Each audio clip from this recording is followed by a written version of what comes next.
Prendre le temps de bien regarder le visage de votre cliente pour savoir quelle couleur de la roue correctrice s'adaptera le mieux à la correction. La roue correctrice vous offre la parfaite combinaison pour neutraliser toutes les imperfections. Pour mieux la connaître, il faut d'abord savoir ce que sont les couleurs complémentaires. Pour cela, étudions ensemble les principes de la couleur. Dans le langage pictural, chaque couleur s'appelle un ton. Tous les tons se rapprochant des oranges, des jaunes orangés, du rouge sont appelés tons chauds. Ceux qui se rapprochent du bleu, du violet, du pourpre, du bleu marine sont appelés tons froids. Cercle chromatique. Le rouge, le bleu et le jaune sont les matières premières de la couleur. Sans elles, aucune combinaison de couleurs n'est possible, d'où leur nom, couleur primaire. Les couleurs secondaires se font avec le mélange des couleurs primaires.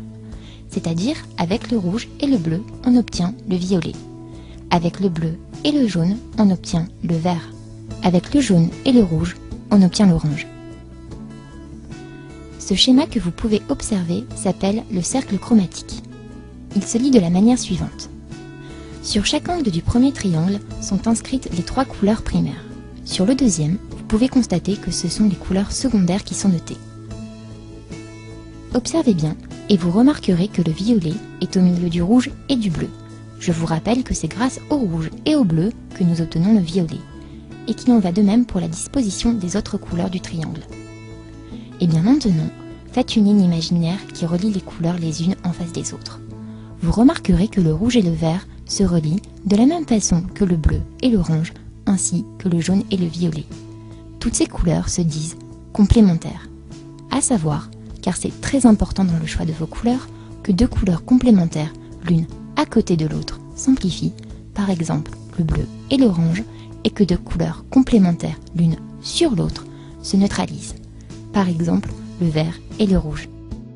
Le but de la roue correctrice est donc de neutraliser les couleurs complémentaires. Le vert neutralise les rougeurs, camoufle l'acné et les coups de soleil.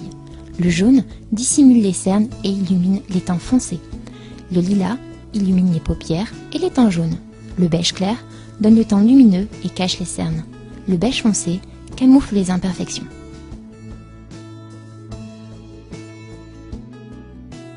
Dans le cas présent, à l'aide du pinceau correcteur, appliquez un peu de jaune sur le dos de votre main pour faire fondre le plus possible le produit, puis appliquez-le sur la cerne. Pour bien estomper, tapotez avec votre doigt.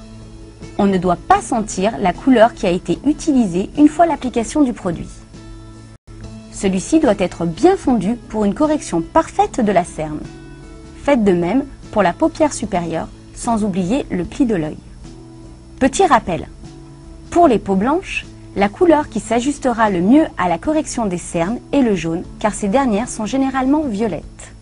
Toujours à l'aide du pinceau correcteur, prenez un peu de couleur verte sur le dos de votre main, puis appliquez-le sur le visage et estompez au doigt pour un résultat quasi transparent.